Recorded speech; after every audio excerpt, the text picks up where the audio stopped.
shoes sat by the door, covered in a soft film of dust. Not mud, not wear, just time. The time that had passed quietly, almost politely, without her permission. Eleanor Martin, 74, stood in the doorway that morning as the sunlight poured into her living room.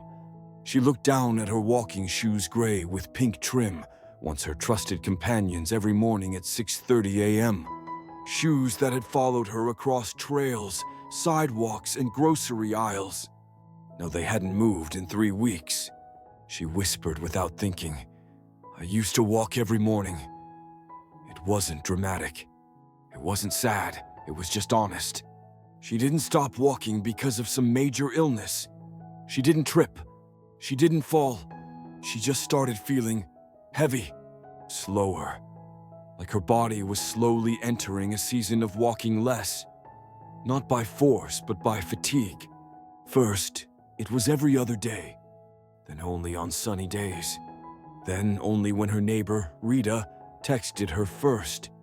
And then, one morning, she didn't go. Days went by, then weeks. Her knees weren't in agony, but they weren't light anymore. Her breath wasn't short, but it wasn't steady either.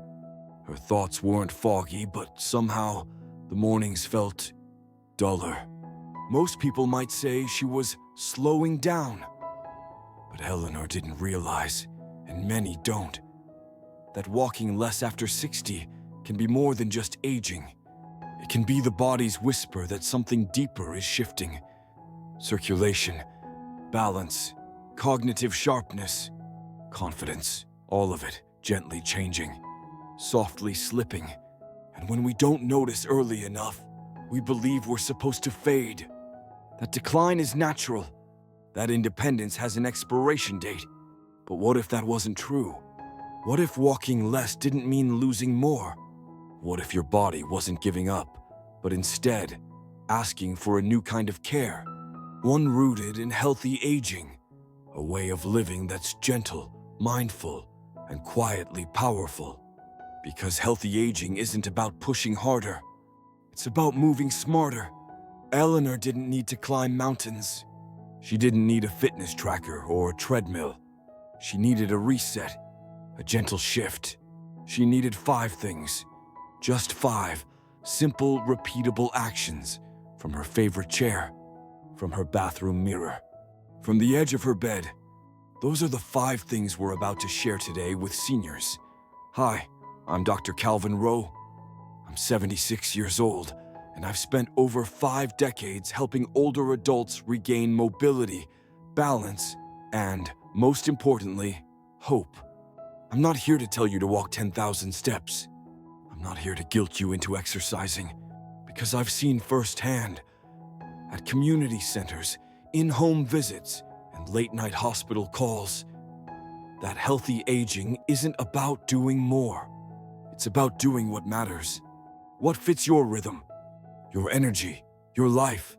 So, if you are watching this and realize you've been walking less lately, if your legs feel heavier, your steps shorter, your mornings slower, I want you to hear this. You're not broken. You're not behind. You're just entering a wiser phase. One that doesn't need intensity. It needs intention. And that's why today we're sharing 5 things for seniors. Not workouts, not routines, but daily micro movements restore circulation, protect your balance, support your brain, and rebuild your confidence. All without leaving your home, without equipment, without pain. Just 5 things, practiced with consistency, can reconnect you to your body and remind you, you are still strong. You are still here. You still can. You see, healthy aging isn't about avoiding change. It's about partnering with it, learning how to stay in motion, even if that motion looks gentler than before. And that's exactly what this journey is about. We're going to walk through these 5 things together. Each one is drawn from real people like Eleanor, people who once felt themselves fading and found their way back through simple, powerful shifts. Some of these movements take 30 seconds. Some you'll do while brushing your teeth. Some you'll come to enjoy during your favorite TV show. But every one of them is designed to honor your body, your pace, and your story. So, let's make a deal. Stay with us if you're ready to try even one of these. If you feel inspired, write the number in the comments. 1, 2, 3, 4, or 5. If you're feeling seen right now, tap that like button so this message reaches more seniors like you. Because aging doesn't mean giving up. It means giving yourself better tools. And that's what we're about to do. Together. Let's begin. Chapter 1. The Invisible Step. Bernard Lou doesn't walk much anymore. At 78, he still keeps his life neat and dignified, like the retired engineer he is. He wears a dress shirt daily, makes tea, and reads the paper. But there's one thing he no longer does. He no longer steps outside. The living room, where he spends most of his day, has an old armchair and a large TV screen that stays on at a gentle volume. His usual programs.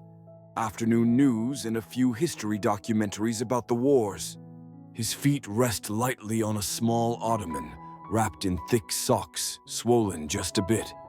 If you look closely, you'll see the tops of his feet slightly puffed up, his toes tinged red. It's as if the blood has been pooling there all day, and never exceptionally returned. One chilly afternoon, as the weather report mentioned a drop in temperature, Mr. Bernard leaned forward and placed a hand on his knee. His fingers touched the side of his calf. It was stiff, cold, and a little numb. He said nothing, just let out a long, soft breath. No one had ever told him that walking less after 60 isn't just about losing mobility. Your blood starts to slow down when you move less and sit more. Circulation weakens. It doesn't just make your legs swell.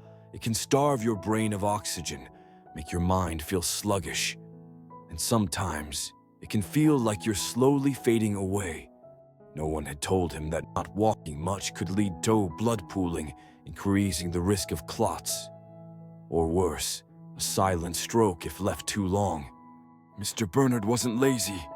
He was just tired. Tired of getting up from the chair. Tired of going down the stairs. I was tired of debating whether stepping out to buy some vegetables was worth it. Then, one day, at a local health check event, Dr. Rowe, an old friend from high school, handed him a small piece of paper. Invisible step trick. 3 minutes daily to reclaim your legs. You don't have to go anywhere, Rowe smiled. You can do it from your chair. Trust me, this is the same routine that's helped hundreds of seniors in Japan feel young again. The invisible step trick might sound strange, but it's straightforward. You sit up straight and plant both feet firmly on the ground. Then, lift your heels slightly off the floor, keeping your toes down. Lower them. Next, lift your toes, keeping your heels down. Lower. Repeat in a rhythm. Heel, toe, heel, toe. Gently, steadily. From the outside, it may look like you're just fidgeting. But inside, you're jump-starting a powerful circulatory engine.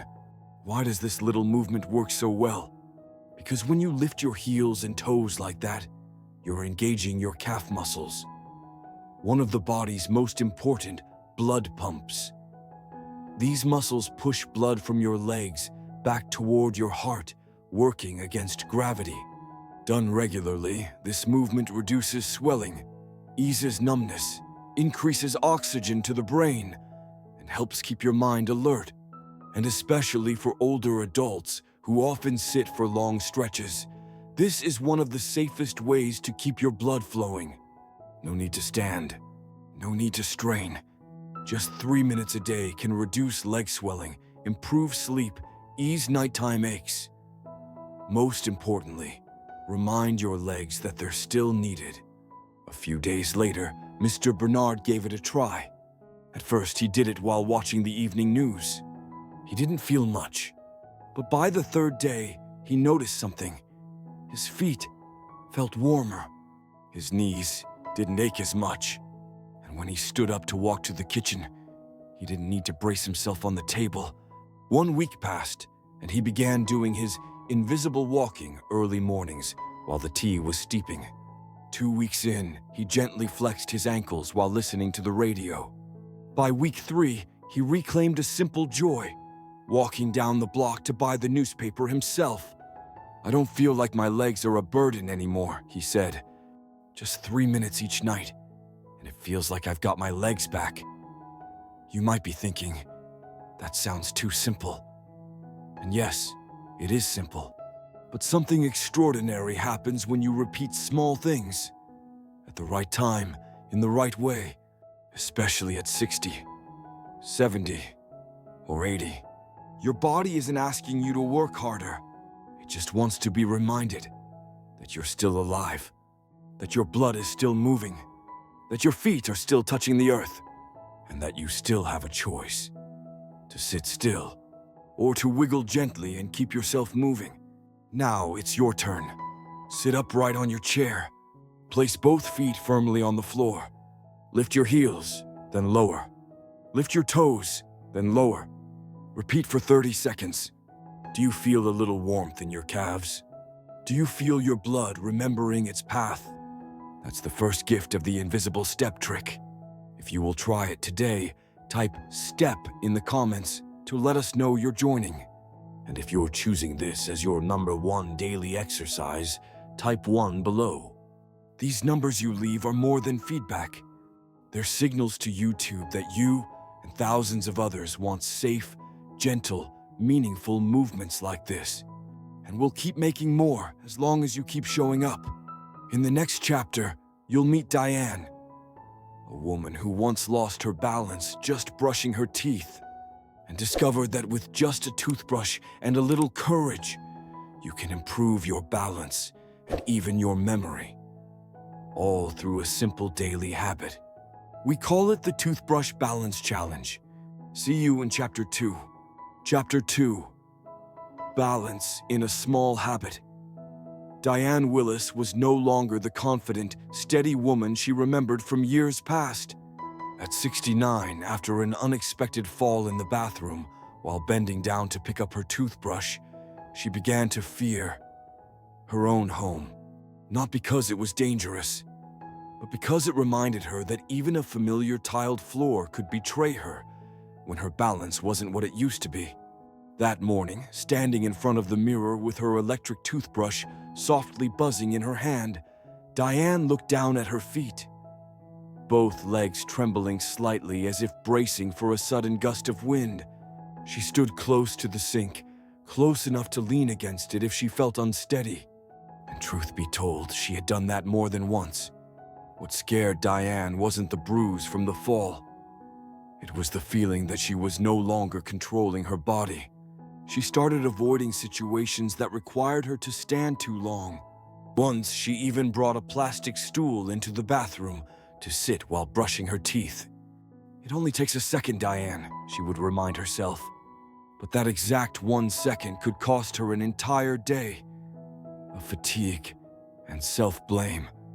That was until one day, Diane happened to hear a video online talking about something called dual tasking. Doing 2 things at once to engage both body and brain. And one of the simplest ways to start: stand on 1 foot while brushing your teeth. At first, Diane laughed. "That's an exercise?" Still, she tried it. The first time, her left foot barely lifted off the ground before her whole body wobbled. She had to steady herself immediately with the sink. The second time, she switched to her right foot. Same thing. But something curious happened. The moment she stood on 1 foot, even just for 5 seconds, her mind sharpened. The shakiness turned into focus. Every cell in her body seemed to switch on. She tried again the next morning. This time lasts 8 seconds, then 10. By the end of the first week, she could brush for a full 2 minutes, balancing 30 seconds at a time on each leg without needing support. And what surprised her most wasn't just the physical progress, but the quiet return of her spirit. Each morning, as she lifted one leg, it felt like she was rising from within, as if saying to herself, I'm still in control. This practice has a gentle name, the Toothbrush Balance Challenge. Simple yet surprisingly powerful. So why does it work? Scientifically, when you stand on one foot, you activate your proprioception, your body's sense of position and movement. Small muscles in your ankles, calves, and core engage to hold your balance. And because you're also brushing your teeth, a routine, automatic task, your brain now has to split its attention. One part keeps the brushing rhythm, the other keeps you standing.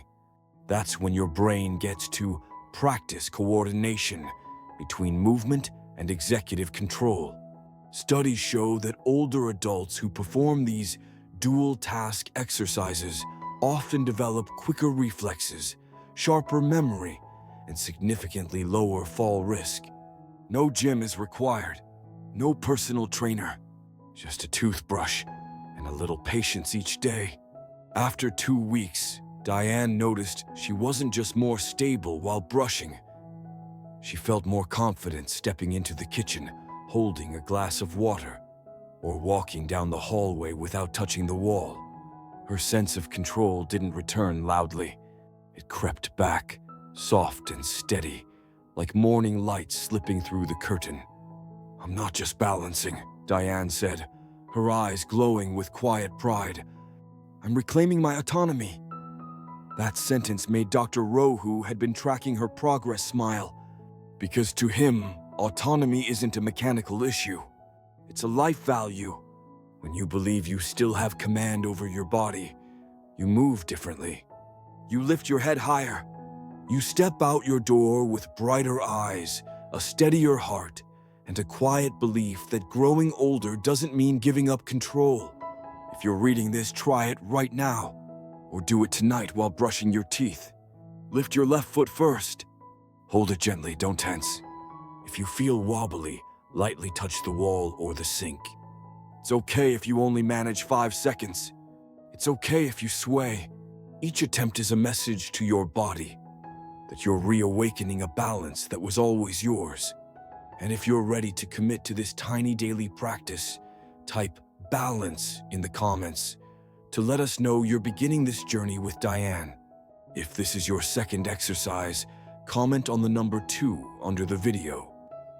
Encourage yourself and inspire others who need that little push to stand firm again. In the next chapter, you'll meet Mr. Harold Simmons, a man who turned an ordinary wall in his home into a mini gym that helped him regain strength in his legs. You might be surprised how a simple morning slide along the wall can restore a senior's independence in remarkable ways. See you in Chapter 3.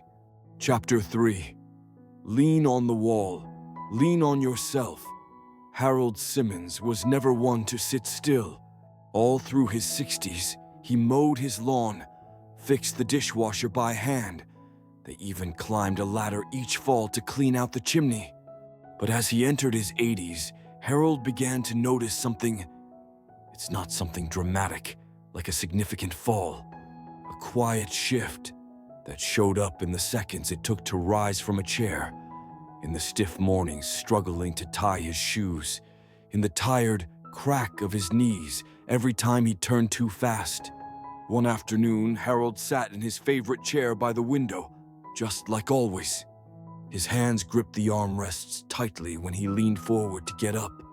His thighs tensed, but not enough. He paused, took a deep breath, tried again. Hands shaking, legs trembling. When he finally stood upright, he stood still for a moment to steady himself. Then, he quietly shook his head.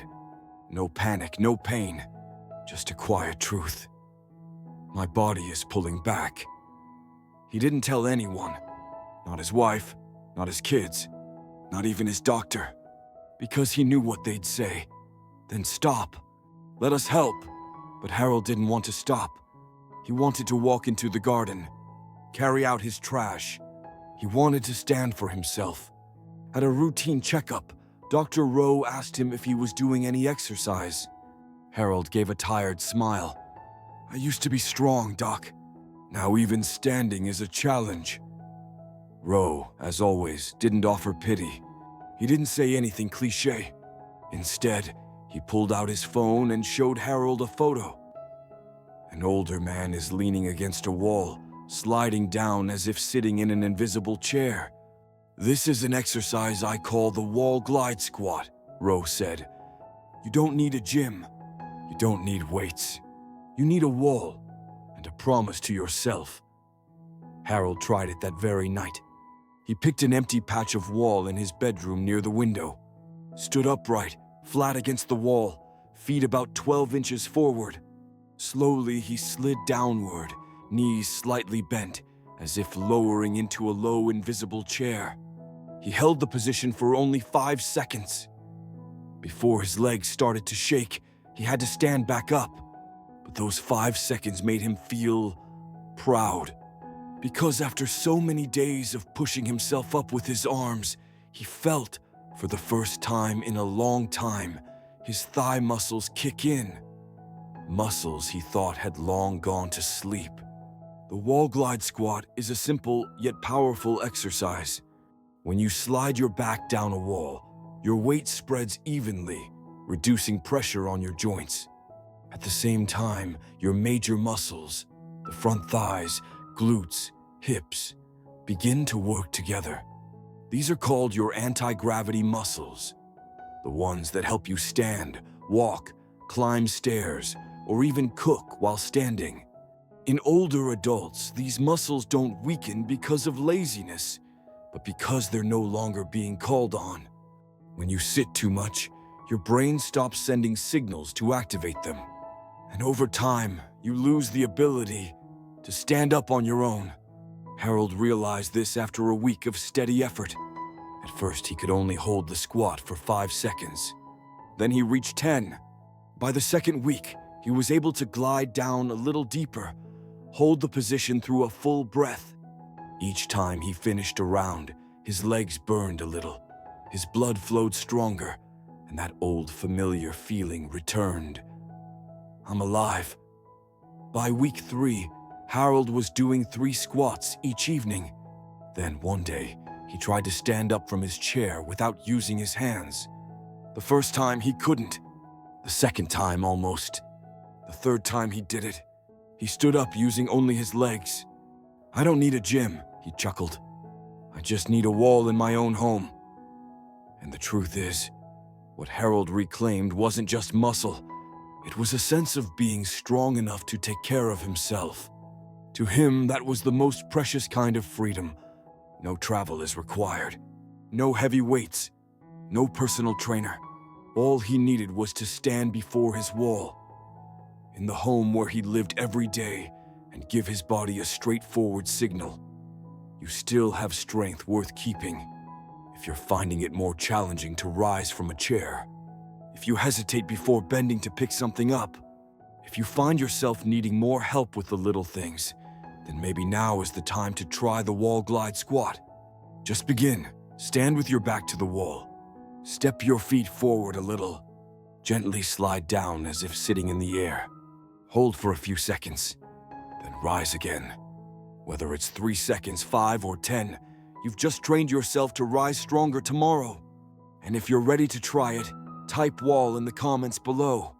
We and thousands of others watching will know you're starting your journey to rebuild strength. If this is exercise number 3, you're choosing to practice daily, type the number 3 in the comments. Those numbers aren't just feedback. They're how you record a small decision that may shape a much bigger future. In the next chapter, you'll meet Mrs. Maybelline, a woman who learned to stretch like a cat, to free her back and shoulders after years of quiet pain. A gentle, graceful movement, light as a breeze, but deep like a whisper to the body. You are still flexible. See you in Chapter 4. Chapter 4. Stretch like a cat, gentle but powerful. Maybelline Tran was never one to complain. At 70, she remained the emotional anchor of her family. Still cooked dinner every evening. She still rode her bicycle slowly around the backyard on cool mornings. But there was one thing even she had trouble hiding: the dull, persistent ache in her lower back each time she woke. It wasn't paralyzing, it wasn't scream-inducing, but it was there, a dragging, tight sensation across her lower back, like the worn string of an old violin. No longer taut enough to sing, but still screeching softly whenever touched. Each morning when she opened her eyes, she lay still for a long while, not because she was lazy, but because she was afraid. Afraid of that bracing movement to sit up, afraid of the cracking sound in her spine, afraid that the first step out of bed might feel like climbing stairs in a headwind. Then, one day, while pouring water in the kitchen, she happened to glance over at her granddaughter's small cat Snow, who had just woken from a nap and was stretching its back. The way the cat slowly extended its body, arching, then lowering. It's so light, so natural. It didn't rush, it didn't strain. It simply let its body lead. Maybelline watched and smiled softly. "If only I could do that," she whispered. And then, the next morning, she tried. Not dramatically, quietly. It's like a secret. She stood a short distance from the wall, placed both hands high on it, and gently pushed her hips back, forming a right angle between her torso and her legs. Back straight, hands steady on the wall. At first there was tension, but then she breathed. Her back began to soften, and surprisingly, the pain didn't increase. It eased, as if her body was saying, "Yes, finally. You're listening to me." This movement, Dr. Rowe calls the stretching cat. An L-shaped stretch inspired by the morning stretch of a cat. It is simple, but so effective that many physical therapists now recommend it as a daily morning ritual. Our bodies are wrapped in a connective tissue network called fascia. A thin layer surrounds muscles, joints, and organs. Over time, due to prolonged sitting, bad sleeping posture, or stress, this fascia can become stiff, losing its elasticity. That's when you start feeling pain, even when you haven't done anything strenuous, especially in the lower back, which bears the weight of your entire upper body. The stretching cat directly targets the back, hips, and shoulders fascia. When you push your hips back, arms pressing gently into the wall, and form that L shape with your body, you create a gentle, even tension. Not too much, not too little. Just enough to awaken the sleepy connective tissues. Maybelline started doing it every morning. At first, she held for 15 seconds, then 30, then 60. As she got more comfortable, she added a few deep breaths. In through the nose, out through the mouth. Each breath helped her spine stretch just a little more. She no longer felt like she was forcing her body, but rather guiding it. Gently, slowly, like a morning ritual of self-kindness. After 2 weeks, she noticed something. She didn't need to lie still so long each morning. She got out of bed faster. She could bend to pick up her slippers without touching the wall. And most of all, her back felt free. Not entirely pain-free, but the pain had become polite. It no longer had the final say. "Who knew a cat-like stretch could save my back?" she said, eyes shining with quiet surprise and gratitude. Maybe it's because I'd never given my back a chance to breathe, to open, to be treated gently. We often think that to get stronger, we must push harder. But as we age, that's not what our body needs. It needs the right kind of care. For the places that have been compressed too long, the tissues that have gone dry, the breath that's been forgotten. The stretching cat does precisely that. So, if you're reading this, and if you've ever felt stiffness in your back each morning, if you have to move slowly to get out of bed, then maybe this is your stretch. Give it a try.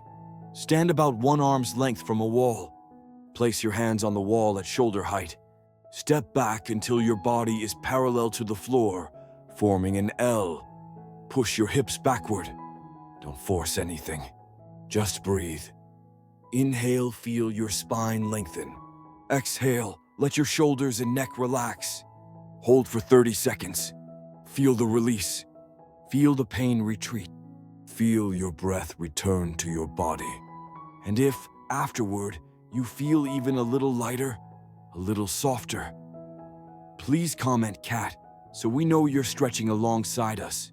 If this is exercise number 4, your daily morning gift to your back, type the number 4 in the comments.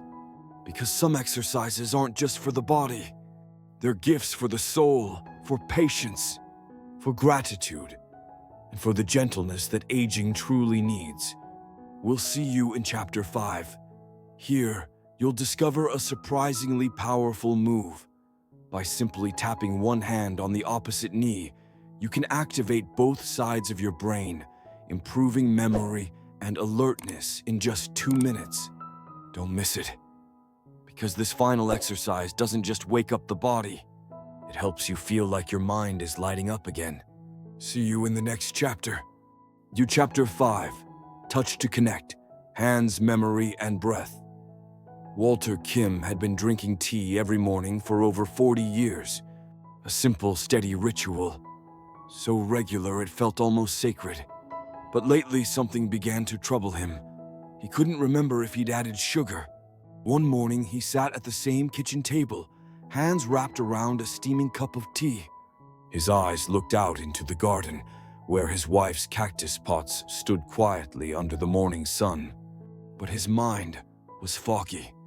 He picked up the spoon, started at the sugar jar, then gently set it down. "I think I already added it," he whispered. He took a sip and realized it was the first taste of a day filled with doubt. A bland cup of tea, a faded memory, a tiny unanswered question. Walter didn't have Alzheimer's. There was no heavy diagnosis, but deep down he knew something was slowing down. His reflexes, his thinking, people's names. Sometimes it took him a few extra seconds to recall the name of his second grandchild. Not because he didn't love the child, but because his brain needed more time to trace the familiar paths of memory.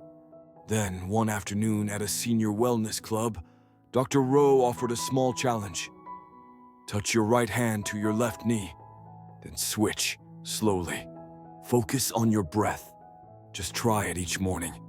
2 minutes, Walter chuckled. That's exercise? But he tried anyway. He sat upright in his chair, feet flat on the floor. Right hand to left knee, exhale. Back to center, inhale. Left hand to right knee, repeat. At first, he had to look down to avoid getting mixed up. But after a few rounds, his movements found a rhythm. And something curious happened. When his hand crossed to the opposite knee, when his body twisted just a little, when breath and motion came together, it wasn't just movement. It was a connection between both sides of his brain, between his body and his memory, between his awareness and his actions. Experts call this cross-body movement. According to many studies, these simple motions help activate the bridge between the brain's left and right hemispheres, improving coordination, sharpening focus, and even reduce the risk of cognitive decline. Especially for older adults, this exercise can enhance concentration, improve reaction time, and support memory retention. Because when you touch one hand to the opposite knee, you're not just moving your limbs, you're sending blood to your brain, delivering new signals, keeping your mind agile. Walter began doing this each morning while waiting for the water to boil for his tea. Just 2 minutes. No rush, no music. Just him, his breath, and his gentle movement. After about 10 days, he noticed a shift. His mornings felt clearer. He remembered the neighbor's dog's name. He remembered rescheduling his eye appointment, something he'd forgotten the week before. And most importantly, he remembered the name of the grandchild he'd once forgotten. "I've started remembering my grandkid's name every morning thanks to this," he said softly. His voice was warm with emotion, because to him, it wasn't just a name. It was a connection. a thread tying him to the people he loved, proof that he was still present, still alert, still fully part of life. If you've ever felt your mind slowing down, if you've had mornings where you stood in the kitchen, unsure why, this gentle exercise might be the gift your brain's been waiting for. Try it. Sit up straight, feet flat on the floor. Right hand to left knee, exhale. Back to center, inhale. Then left hand to right knee. Repeat, slow, steady, gentle. Keep going for 1 to 2 minutes. No strain, no hurry, just be there. 'Cause when you practice this regularly, you're not just connecting hand to knee to brain, you're connecting yourself to the new day. You're reminding your mind, I still need you. Stay with me. And if you're ready to do this daily, type cross in the comments. So, we know you're stepping into this journey of reconnection with yourself. If this is your exercise number 5, comment the number 5. Not for us, but for you. A small, meaningful decision that could make a big difference. This 5-part journey, from invisible steps, to toothbrush balance, to wall glide squats, to stretching like a cat, to this gentle cross-body connection. It is not just a set of exercises. It's a path back to self-trust, to connection, to quiet hope. But we're not done yet. In the final bonus chapter, you'll receive a special gift. A 3-minute morning, warm-up done entirely in bed. This is for anyone who wants to wake up with clarity, gentleness, and renewed energy. No need to stand. Just breathe, stretch, rotate, and feel your body return to you. We call it Wake Up Without Standing Up, and you won't want to miss it. See you in the final chapter, where all the small movements come together to create a stronger, softer, more complete version of you. Bonus: 3 minutes before you get out of bed, Janice Monroe didn't hate mornings. She just feared them. At 80, the first thing she felt upon waking wasn't the light through the window or the birds singing in the backyard. It was pain. A slow, dull ache radiating from her knees to her ankles, from her lower back to her shoulders. Sometimes just lifting one leg off the sheet made her shudder. So each morning she stayed still, not to enjoy the peace, but to delay the moment when her body would begin resisting itself. But then, one day, she stumbled across a short video from Dr. Rowe, and a straightforward sentence reached straight into her heart. You don't need to stand up to start your day. Just breathe right and move gently while still in bed, and your body will know it's time to wake up. So she gave it a try. No sitting up, no twisting, just breathing. One hand on her belly, one on her chest. She inhaled deeply through her nose, feeling her belly rise like a soft air-filled cushion. Then she exhaled slowly through her mouth, as if releasing every ounce of pressure. For the first 30 seconds, breathe, and miraculously, she felt just a little lighter. Then she lifted both arms toward the ceiling, stretching her fingers as if reaching for something far away. Held for a few seconds. Let go. Repeated. She felt the small joints in her fingers, wrists, and elbows begin to wake. Good morning, she whispered to each bone. Next, she rotated her ankles. First clockwise, then the other way. Slowly, one circle at a time. Each turn was like a soft message to her brain. I still have control over my legs. Then, she flexed her feet, pointing them away, then drawing them back toward her shins. 1 beat, 2 beats, a gentle rhythm like waves lapping the shore. No pain, no rush, just enough to stir the blood to her toes. Finally, she ended with a deep breath. Through the nose, hold for 3 seconds, then out through the mouth, so slowly she could hear the air leave her. At that moment, she didn't feel like she had just exercised. She felt alive. 3 minutes, no equipment, no pressure, no need to leave the bed. Just 3 minutes for herself. To begin the day not with haste, but with gratitude. After 1 week, Janice said, "I'm not afraid of mornings anymore. I've started to feel thankful for each day." And maybe that's the greatest reward of this little routine. Not just less pain, not just better circulation, but the return of something age often takes quietly. The joy of waking up. If you've ever hesitated before sitting up in bed, if your eyes open but your spirit isn't quite ready to start the day, try this 3-minute sequence. Let your body warm up like a soft piece of music, not with alarms, but with breath and gentle movement. And if you want to make this your new morning ritual starting tomorrow, comment "wake" below the video. Let that word be your quiet promise to yourself that every day you will begin by being kind to your body. No need to type a number, because this is a gift just for those who stayed until the very end. Those who didn't just watch, but walked with us. Not just learned, but acted. We'll see you in the final closing chapter, where we'll look back on this whole journey and discover together, aging is not a retreat. It's a different way of moving forward. Wiser, softer, and full of quiet strength. Every small step is a promise. You can still own your aging. Each little step you take, it is more than just movement. It's a promise that you still have the power to shape your own life.